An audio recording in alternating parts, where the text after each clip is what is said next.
Hi guys, आज हम आपको डिफरेंट टाइप के फ्लावर शो कर रहे हैं। आइए देखते हैं।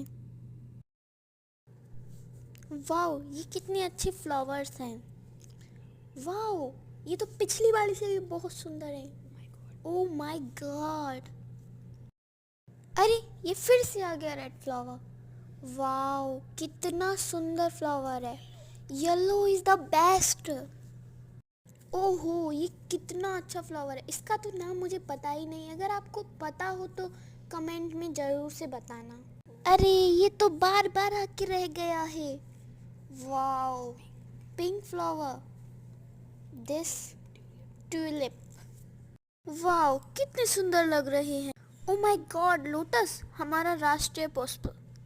वाओ, ये तो और भी सुंदर है। ओ एक्चुअली हमें पता नहीं है कौन सा फ्लावर है, कमेंट करके बताओ। Oh my god, multicolor marigold, yellow flowers, and this is pink. Wow, it smells nice, very nice. Again yellow flowers. This is pink flowers. Pink already. ये है white अपराजिता. OMG, lotus. So tiny rose flower. ये तो बिल्कुल scenery जैसा लग रहा है.